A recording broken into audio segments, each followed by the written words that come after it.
히브리서 11장 27절에서 29절 같이 한 목소리로 봉독합니다. 시작.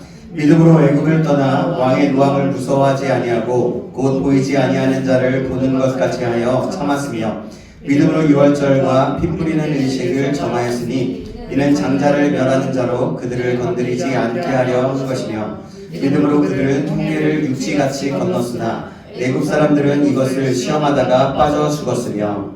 아멘. 예, 오늘은 불안한 우리에게 주시는 하나님의 방향이라는 제목으로 하나님 말씀 받겠습니다. 불안한 우리에게 주시는 하나님의 방향이라는 제목으로 하나님 말씀 받겠습니다. 우리 자유협사랑과 인사 나누겠습니다. 잘 오셨습니다. 잘 오셨습니다. 잘 오셨습니다. 정말 오랜만이요.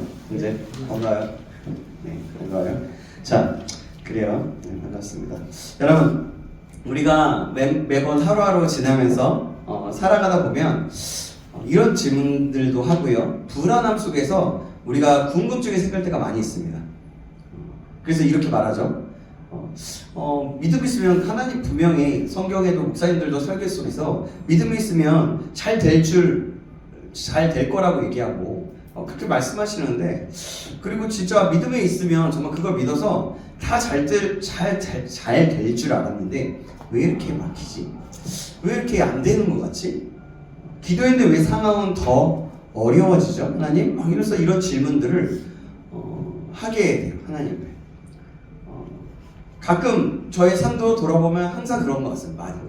하나님 이렇게 기도했고 하나님 열심히 노력하고 하나님 달려가고 있는데 왜 이렇게 열매는 없는 것일까요? 왜 이렇게 어떤 하나님, 정말 하나님 원하시는 것은 무엇일까요? 차라리 이 자리에서 하나님 이 자리에서 그냥 내려가는 게 맞을까요? 아니면 이것에서 어떻게 하면 좋을까요? 그런 질문들을 많이 하게 되는 것 같아요.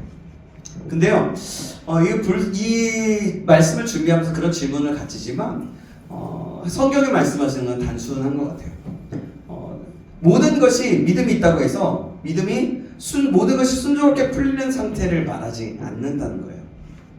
믿음이란 그러니까 뭐냐면 도저히 불가능해 보이는 상황 속에서도 하나님께서 능히 해내실 분이심을 신뢰하는 것입니다. 그리고 그러지 아니하실지라도 하나님께서는 분명히 지금도 일하시고 계시고 앞으로도 일하실 것이라는 거예요. 그래서 하나님의 계획과 뜻 가운데서 하나님의 열매나 하나님의 방법과 하나님의 것들을 이루어내실 것이라는 거죠.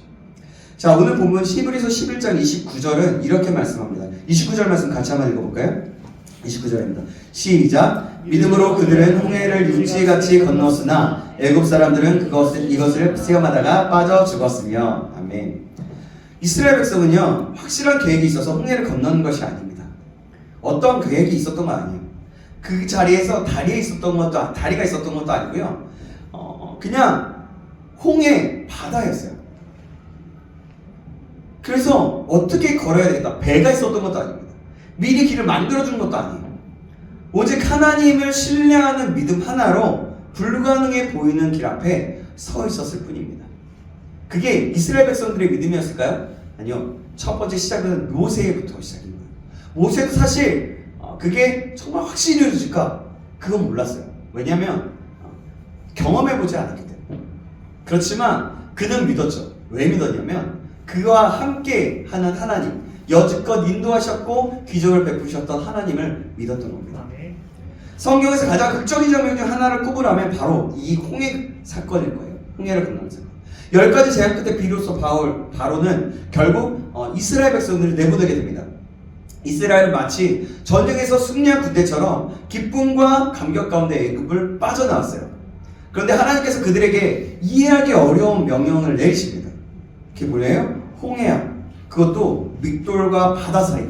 그러니까 뒤로는 애굽의 요새가 있고 앞으로는 바다가 막힌 곳이에요. 그래서 장막을 그곳에서 치게 하신 거예요. 자, 출애굽기 14장 1절에서 2절 말씀인데요. 출애굽기 14장은 먼저 좀 한번 여러분들 같이 펴볼까요? 한번 요거 앞에 그 뒤에 히브리서 11장 말씀은 적어 놓으시고 출애굽기 14장입니다. 출애굽기 14장 1절에서 2절 말씀에 이렇게 말씀합니다. 제가 읽어드릴게요. 여호와께서 애굽 땅에서 모세와 아론에게 일러 말씀하시되 이스라엘 자손에게 명령하여 돌이켜 바다와 믹돌 사이에 비아히롯 앞 곧 바알스본 앞 맞은편 바닷가에 장막을 치게 하라. 그러니까 뭐냐면 결과적으로 이스라엘은 완전히 갇힌 상태였어요. 상황들을 보면 상상해보면서 들어보세요. 그리고 이 소식을 들은 바로는 애굽의 막강한 기병대를 이끌고 추격해옵니다. 앞에는 바다, 뒤에는 적군. 도망칠 길도 싸울 힘도 없었어요. 왜냐하면 자기 집만 들고 왔잖아요. 그는 근데 군병, 마병들을 가지고 기병대를 이끌고 오는 거예요. 우리의 삶도 마찬가지예요. 봐봐, 생각해보세요. 보면 이런 삶이 진퇴양난의 그런 시간들이 성경에는 너무나 많아요. 근데요, 보세요. 우리의 삶도 마찬가지예요. 우리의 삶도 이런 시간들이 너무 많지 않습니까? 앞으로 가자니 길이 안 보이는 거예요. 어떻게 해야 될지 모르겠는 거예요. 뒤로 돌아가자니 이미 돌아갈 수 없는 길을 와버린 거죠. 기도를 했는데 상황은 더 막혀 보이는 그런 순간이 너무나 많이 있는 거예요. 참 그런 생각들을 참 많이 하는 것 같아요. 작정해서 기도하고 작정해서 소망하고 간절히 금식하면서 기도해도 하나님이 뭔가 어떤 말씀을 하시는 것 같지 않은 그럴 때도 있는 거예요. 사실 요즘에 저의 모습, 저가 좀 많이 그런 부분들이 있어요. 하지만 그러나 성경을 보고 소망 있는 것은 성경을 보고 하나님의 말씀과 믿음의 사람들을 보면은 그거와 상관없이 하나님은 역사하셨고, 그렇지, 내가 어떤 것들을 보냐, 하나님을 봐야지, 하나님이 하시는 일을 봐야지 라는 생각에 또 다시 소망을 갖게 되는 것 같습니다. 여러분 생각해 보세요. 애국 군대가 가까이 오자 이스라엘 백성들은 두려움에 휩싸이게 됩니다. 그리고 가장 먼저 나온 반응이 원망이었어요. 어떤 원망입니까? 왜 우리를 여기까지 끌고 와서 죽게 하느냐? 모세에게 원망합니다. 차라리 애굽에서 종으로 사는 게 낫지 않겠느냐라고 하는 거예요. 이스라엘 백성들이 그랬어요. 믿음으로 출애굽을 했던 사람들이 불과 며칠 만에 이렇게 무너지고 난 거예요. 사랑하는 여러분, 믿음으로 결단하고 한 걸음 내딛었는데 예상치 못한 어려움이 찾아올 때가 있어요. 우리도 그때마다 똑같이 반응하지 않습니까? 하나님 이 길이 정말 맞는 겁니까? 차라리 예전이 더 편한 것 같은데요. 왜 나만 이런 시험을 겪어야만 하나요? 이런 것들, 이런 문제들을 생각하게 된다는 거죠. 문제는 시련 그 자체가 아니라 시련 앞에서 우리의 믿음을 주님 앞에 드리는 겁니다. 그리고 내 생각과 내 모든 것들을 내려놓는 거예요. 믿음은 한 번의 결단으로 끝나는 것이 아니라 기다림 속에서 계속해서 날마다 선택과 선택이 이어지는 거예요. 지금은 마찬가지예요. 지금의 예배 속에서, 말씀 속에서, 또한 찬양 속에서 우리가 믿음으로 나아간다고 했더라도 또 한 시간이 지나면 우리의 마음은 변할 수 있는 거예요. 지금 1분 후에도 우리의 마음은 변할 수가 있는 거예요. 갑자기 누군가에게 연락와서 누군가에게 갑자기 뛰쳐나가야 된다는 그런 생각이 들 때도 있는 거예요. 그래서 우리는 매 순간, 매 시간마다 우리는 선택해야 돼요. 믿음으로. 이때 모세가 백성들에게 말합니다. 아주 역설적인 말씀인데요. 자, 출애굽기 14장 펴놨죠? 13절 14절입니다. 13절 14절 우리 같이 한번 읽어볼까요? 같이 한번 읽어보겠습니다. 13절 14절 출애굽기 14장 시작. 모세가 백성에게 이르되 너희는 두려워하지 말고 가만히 서서 여호와께서 오늘 너희를 위하여 행하시는 구원을 보라. 너희가 오늘 본 애굽 사람을 영원히 다시는 보지 아니하리라. 여호와께서 너희를 위하여 싸우시리니 너희는 가만히 있을지니라. 아멘. 여러분, 여호와 하나님이 가만히 있습니다. 아멘. 놀랍죠? 뒤에 진퇴양난, 앞에 건널 수도 없어. 뒤에는 금방 있으면 군대가 와. 근데 여러분, 여기서 가만히 있으라는 말은요, 내가 아무것도 하지 말라는 뜻이 아니에요. 그러니까 뭐냐면 아까도 잠깐 조금 언급했던 건데, 내 힘과 나의 계산을 내려놓고 하나님의 일하심을 신뢰하라는 말이에요. 우리가 더 이상 할 수 있는 것이 없다고 느껴질 때, 불가항력적이라고 생각할 때, 사실 그때가 바로 하나님께서 일하시기 가장 좋은 순간입니다. 사람의 방법이 막히고 사람의 능력이 바닥났을 때 하나님의 능력은 가장 분명하게 드러납니다. 그래서 믿음의 사람은 막다른 길 앞에서 도망치지 않는 거예요. 때로는 도망치고 싶어요. 정말 그래요. 저도 마찬가지예요. 수도 없이 매번, 또 아니면 또 때로는 지금이 아니라 과거에도, 앞으로 미래에도 정말 그럴 것 같아요. 근데 도망치지 않고 그 자리에서 하나님의 일하시고 인도하실 하나님을 신뢰하면서 바라보는 거예요. 그 자리에서 하나님께서 함께 하신다는 것을 믿고 그것을 기대하는 거예요. 그것이 믿음의 사람의 길이라는 겁니다. 그렇게 다시 한번 결단하는 거예요. 매 순간 우리는 여호와 하나님께서 행하시는 구원을 보는 그 믿음, 바로 이런 믿음을 가져야 합니다. 저와 여러분이 이런 믿음을 가질 수 있기를 주님의 이름으로 축복합니다. 그런데 여기서 한 가지 질문이 생깁니다. 가만히 서서 기다리는 말씀, 아까 얘기했잖아요. 정말 아무 행동도 하지 말라는 뜻입니까? 오늘 29장 히브리서 11장 29절은 믿음으로 그들은 홍해를 육지같이 건넜다라고 해요. 가만히 서 있었던 그들이 어떻게 홍해를 건너게 되었을까요? 자, 오늘 홍해를 건넌 이야기를 나누는데요.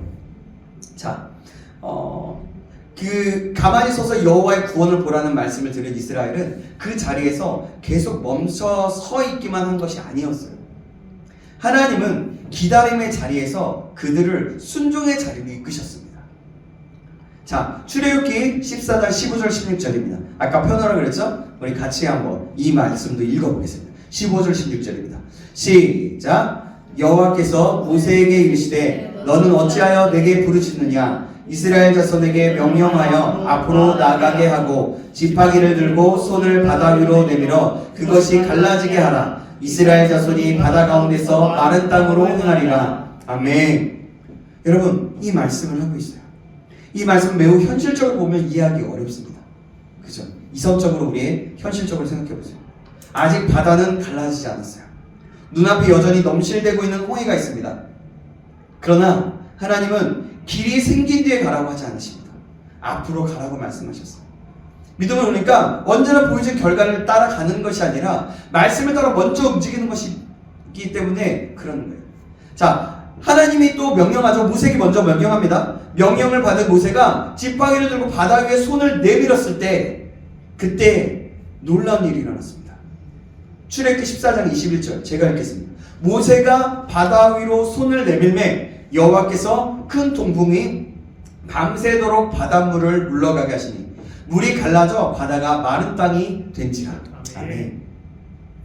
사람이 만든 일이 아니라 하나님께서 직접 여신길이 나타나기 시작한 거예요. 다른 거 한 거 없어요. 모세는 여호와의 명령을 따라 지팡이를 들고 손을 듭니다. 손을 내밀었어요. 그때 하나님이 일하십니다. 아멘. 그러니까 이 기적 말고는 다른 방법이 전혀 없었던 거예요. 유아들과 여자들, 노약자들, 수백만의 사람들과 수많은 가축대가 함께 바다를 건널 수 있는 방법은 하나님의 역사 외에는 존재하지 않았던 겁니다. 하나님은 사람의 개선으로 불가능한 상황에서 오직 하나님의 능력으로만 가능한 길을 여셨던 겁니다. 아멘. 여러분 상상해 보세요.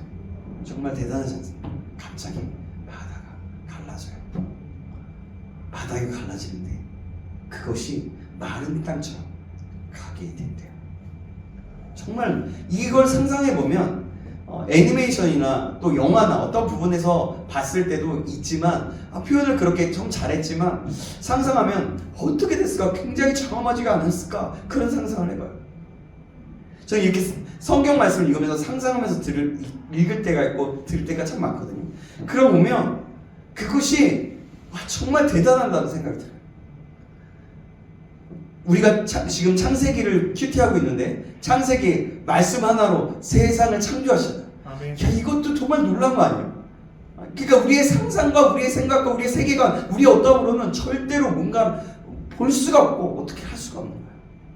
그러니까 그 광대하시고 위대하신 하나님이라는 걸 알게 되는 거죠. 그러니까 하나님의 능력만으로 그 길을 여신 거예요. 그러나 중요한 것은 바다가 갈라졌다는 사실 그 자체가 아닌 거예요. 그 길로 실제로 들어갔다는 것입니다. 이스라엘 백성들은 홍해 앞에서 이미 두려워했고 원망했고 흔들렸습니다. 그러니까 원망하고 나를 왜 이 자리에 오게 하냐, 모세를 원망하고 하나님을 원망합니다. 그들에게서 대단한 믿음을 찾기는 어려웠던 거예요. 아마 갈라진 바다를 처음 봤을 때도 선뜻 들어가지 못하고 주저했을 것입니다. 혹시 다시 덮치면 어떡하지? 정말 괜찮은 걸까? 여러분, 그럴 것 같지 않아요, 여러분들? 그 자리에 있으면? 정말 그럴 것 같아요. 저도 그럴 것 같아요. 근데 참 놀라운 건 그들이 어쨌든 그런 마음을 갖고 있더라도 모세의 믿음 있는 모세와 믿음 있는 몇 사람의 행동과 그 말을 믿음으로 먼저 그리고 발을 내딛자, 이미 갈라진 것을 내딛자 그 뒤를 따라 한 사람 또 한 사람이 들어갔어요. 마침내 모든 이스라엘이 바다 가운데 그 난 길을 통과해서 홍해를 건너게 됩니다. 그런데 히브리서 11장은 이 장면을 이렇게 평가합니다. 믿음으로 그들은 홍해를 육지같이 건넜으나. 사실 그들의 믿음은 완전하지 않았어요. 모세의 믿음이 그들을 이끌어갔다고 말해도 과언이 아닐 정도입니다. 그럼에도 불구하고 성령께서는 이 사건을 믿음으로 한 일이라고 기록하고 있어요. 여기에 우리의 소망이 있는 겁니다. 우리의 믿음이 크지 않아도 흔들리면서 주저앉을지라도 말씀의 자리와 이 예배의 자리와 이 공동체의 자리, 하나님께서 여신 길 위에 머물고 있는다면 하나님은 그 걸음을 믿음으로 받아주시는 겁니다. 그러니까 믿음으로 쳐준 거예요. 그들이 건넌 거를 믿음으로 쳐준 겁니다. 같은 홍해였습니다. 같은 길이었습니다. 그러나 결과는 전혀 달랐습니다. 이스라엘은 믿음으로 건넜지만 애굽 사람들은 또 시험하다가 빠져 죽게 되는 사건을 보게 되죠. 애굽 사람들이 그렇게 빠져 죽었어요. 자, 오늘 본문 29절에 다시 한번 제가 읽어드릴게요. 출애굽기에 가 있으니까 제가 읽어드릴게요. 믿음으로 그들은 홍해를 육지같이 건넜으나 애굽 사람들은 이것을 시험하다가 빠져 죽었으며 라고 말씀합니다. 결국 뭐냐면 이스라엘이 믿음으로 건넜다라고 쳐주지만 그 애굽 사람이 그걸 시험하다가 자신도 똑같이 될 걸 생각하고 가다가 빠져 죽었다고 얘기해요. 하나님께서 바다 가운데 길을 내신 것을 보고도 하나님을 두려워하지 않았어요. 그들이 이제 갈라졌으니까 얘들을 잡으면 되겠구나, 다시 노예를 삼야지, 이런 마음들이 있었다는 거죠. 저들이 되면 우리도 될 거예요. 어디 한번 끝까지 가보자. 간 거예요. 끝까지 간 거죠. 하나님의 능력을 보면서도 하나님을 인정하지 않고 여전히 자기의 힘과 교만으로 따라 들어갔다는 겁니다. 뭐 그랬겠죠. 그러겠죠. 그렇게 덮일 줄을 전혀 몰랐겠죠. 그러나 그 전에 하나님을 두려워했다면 이것이 맞을까? 과연 맞을까? 이것이 그 10가지 재앙을 생각했을 때 그들이 두려워하고 주저했었어야 되는 건데 그러지 않았던 거죠. 여전히 자기 힘과 교만으로 따라 들어가는 것, 그것이 바로 하나님을 시험하는 태도였다는 겁니다. 그래서 그들이 시험했다라고 얘기하는 거예요. 결국 애국 군대가 바다 가운데 들어갔을 때 하나님께서 그들을 치기 시작합니다. 자, 출애굽기 14장 24절 25절입니다. 펴놨죠? 자, 같이 한번 읽어보겠습니다. 같이 한번 읽어볼게요. 시작! 새벽에 여호와께서 불과 구름 기둥 가운데서 애국 군대를 보시고 애국 군대를 어지럽게 하시며 그들의 병거 바퀴를 바뀌어서 달리기가 어렵게 하시니 애국 사람들이 이르되 이스라엘 앞에서 우리가 도망하자. 여호와가 그들을 위하여 싸워 애국 사람들을 치는도다. 아멘. 그리고 마침내 바다가 다시 덮였을 때 애국군대는 한 사람도 남지 않고 전멸하게 됩니다. 뭐 아까 어지럽게 하고서 야 뒤로 도망가자, 우리가 도망가자 했잖아요. 결국에는 하나님이 그 바다를 다시 덮으셔서 그들이 전멸하게 됐다는 거예요. 실제로 역사상으로 그 홍해 밑바닥 가운데서 그런 구조들이 나온대요. 군대의 어떤 모형, 마차 같은 그런 것들이 실제적으로 나온다고 합니다. 자, 여러분, 자 생각해보세요. 그래서 다시 한번 본문으로 가면 홍해는 이스라엘에게는 구원의 길이 되었습니다. 근데 애굽 사람들에게는 멸망의 길이 되었던 거예요. 완전하게. 하나님의 놀라운 역사는 그 자체로 자동적인 구원이 아니에요. 믿음으로 받아들이는 자에게는 구원이 되는 겁니다. 근데 끝까지 불신앙으로 대적하는 자에게는 심판이 되는 거예요. 내가 믿음으로 받아들이고 나아가면 정말 구원의 길이 열린 거예요. 내가 끝까지 믿지 않고 그냥 이러지도 저러지도 못하면 사실 우리의 심판의 대상이 된다는 거예요. 그리고 끝까지 대적하는 자들은 무조건적으로 그런 심판이 되고 만다는 거죠. 그래서 바울은 이 원리를 이렇게 말씀합니다. 고린도전서 1장 18절에 이렇게 말씀합니다. 십자가의 도가 멸망하는 자들에게는 미련한 것이요 구원을 얻는 우리에게는 하나님의 능력이 됨이라. 아멘. 바울이 이렇게 설명합니다. 여러분, 그래서 성경은요 한 구절, 한 장, 이 전체 예를 들면 히브리서를 본다면 히브리서만이 아니라 출애굽기에도 그렇게 해서 모두 다 성경 통하게 되어 있어요. 구약과 신약은 통하게 되어 있어요. 그래서 바울이 이렇게 이 모든 것들, 이 모든 상황들을 캐치하고 알고 또 홍해 사건이 아닐지라도 자신의 삶 속에서 또한 그 모든 역사적인 삶 속에서 하나님의 역사 가운데서 이렇게 고백했던 거죠. 자, 홍해는 과거 이스라엘에게만 있었던 사건이 아닙니다. 여러분, 홍해는 마찬가지로 오늘도 우리의 삶을 나타낼 수 있는 그런 가로막히는 어떤 길일 수 있습니다. 신앙으로 힘차게 전진하려 할 때에, 은혜를 깊이 체험하고 하나님 앞에 바로 서려 할 때에 이상하게도 홍해는 더 자주 나타나게 돼요. 정말 저는 이 말씀이 너무나 동의가 되기도 하고요. 진짜 하나님 참 그런 것 같습니다. 그러나 그것은 우리를 멸망시키기 위한 것이 아니라 우리를 연단하시고 또 우리의 믿음을 더 견고하게 하시려는 그런 하나님의 뜻이고 하나님의 계획입니다. 앞으로도 우리 앞에는 여러 모양으로 홍해가 나타날 거예요. 인간관계의 갈등도, 신앙 때문에 겪는 부담과 압박, 또 세상의 유혹, 그리고 내 힘으로는 도저히 해결할 수 없는 문제들. 그렇지 않습니까? 그때마다 우리는 선택의 기로에 서게 됩니다. 그리고 그 선택을 통해 우리 믿음의 진정성이 드러나게 되는 거예요.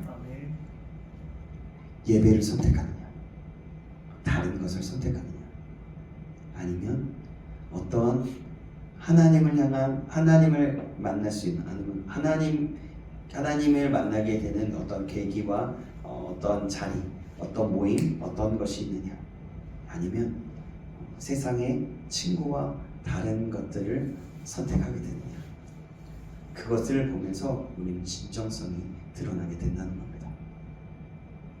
이스라엘 백성들처럼 두려움에 아우성치며 혹시라도 하나님을 원망하고 있지 않습니까? 아니면 타협하거나 조용히 믿음을 내려놓겠습니까? 아니면 믿음으로 하나님을 신뢰하며 그분이 여시는 길을 바라보시겠습니까? 내 믿음을 내려놓는다는 얘기예요. 홍해와 같은 문제는 우리를 쓰러뜨리기 위해 존재하는 것이 아닙니다.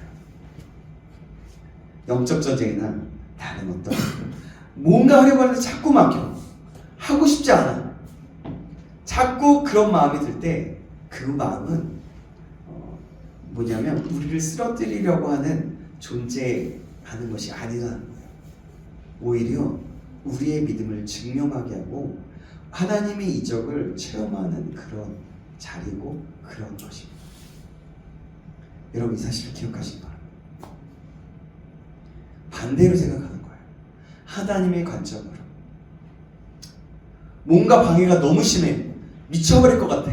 우리가 그럴 때도 그때 내가 미쳐버리면 그것에 넘어지는 거지만 다시 한번 믿음을 선택을 하고 내 믿음을 증명하게 되면 그것을 꺾고 승리하게 되는 그런 하나님의 계획, 우리 더 하나님의 역사하심을 경험하게 되는 그런 역사, 그런 일이 된다는 거예요. 아멘.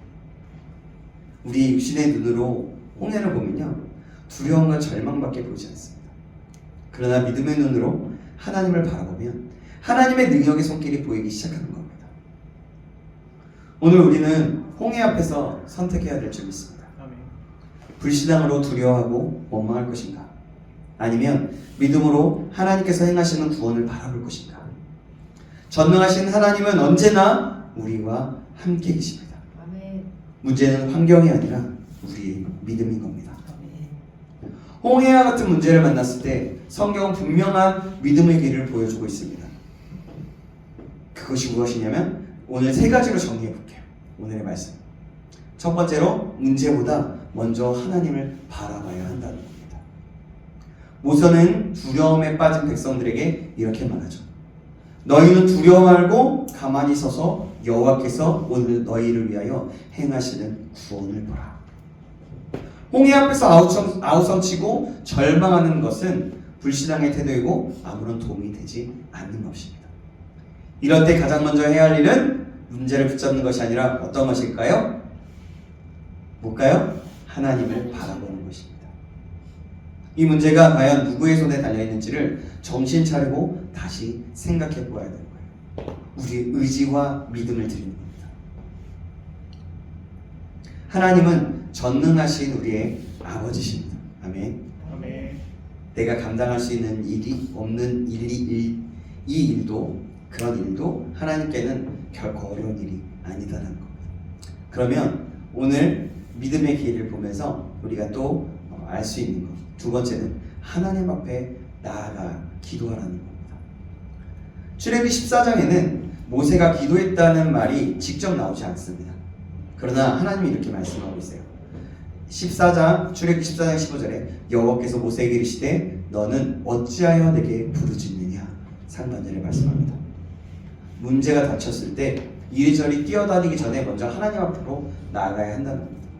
그렇게 기도할 때 우리는 문제를 올바르게 보게 되고 하나님을 신뢰하는 가운데 마음의 평안과 담대함을 얻을 수 있고 그것에서 승리할 수 있는 겁니다. 또 세 번째, 하나님의 지시를 따라 순종하라는 겁니다. 기도 후에 하나님은 모세에게 분명하게 지시해 주십니다. 자, 출애굽기 14장 15절 16절 이렇게 말씀합니다. 여호와께서 모세에게 이르시되 너는 어찌하여 내게 부르짖느냐, 이스라엘 자손에게 명하여 앞으로 나아가게 하고 지팡이를 들고 손을 바다 위를 내밀어 그것이 갈라지게 하라. 아멘. 모세는 그 말씀에 순종했습니다. 그리고 그때 바다는 갈라졌죠. 기도는 행동을 대신하지 않고 믿음은 순종으로 완성되는 겁니다. 하나님이 지시하고 말씀하실 때 의심하지 말고 순종하시기 바랍니다. 그때 우리 앞에 놓인 홍해가 갈라지기 시작할 것입니다. 사랑하는 여러분, 오늘 여러분 앞에 있는 홍해는 무엇입니까? 마지막으로 결론을 짓습니다. 그 홍해는 여러분, 당신을 무너뜨리기 위한 것이 아니라 우리의 믿음을 드러내기 위한 것입니다. 가만히 하나님을 바라보십시오. 전능하신 하나님 아버지를 신뢰하며 기도하십시오. 그리고 하나님의 말씀에 순종하여 담대하게 한 걸음을 내디드십시오. 믿음으로 그들은 홍해를 육지같이 건넜다. 이 말씀이 우리의 고백이 되기를 간절히 소망합니다. 이 믿음으로 모세는 이스라엘처럼 홍해를 건너는 모세와 이스라엘처럼 홍해를 건너게 되는 저와 여러분 되시길 다시 한번 주님의 이름으로 축원합니다. 기도하겠습니다. 사랑하는 하나님 아버지, 오늘 말씀 앞에서 우리의 모습을 숨길 수 없음을 고백합니다. 믿음으로 산다고 말하면서도 참 결정적인 순간마다 두려움과 우리의 계산, 내 생각과 내 관점과 내 경험을 정말 바라봤던 것들을 봅니다. 하나님 우리를 용서하여 주시옵소서. 그래서 지금 이 청년의 때 하나님 길을 잃지 않게 하시고 오직 하나님께 방향을 바라봄으로 말미암아 비교와 불안 속에서도 하나님 앞으로 달려가는 방향을 설정하며 방향을 잃지 않게 하여 주시옵소서. 어떠한 우리의 삶 가운데 날마다 큰 결단이 아니라 오늘 우리가 할 수 있는 작은 순종 하나를 붙들게 하시고 그것에서부터 시작하여서 하나님께서 역사하시는 그 인도하심을 경험할 수 있도록 주님 인도하여 주시옵소서. 그렇게 인도하실 하나님을 기대합니다. 날마다 선택 가운데 우리의 모든 삶 가운데 함께 하시고 역사하실 것을 간절히 소망하며 살아계신 우리 구주 예수 그리스도의 이름으로 기도합니다. 아멘. 아멘.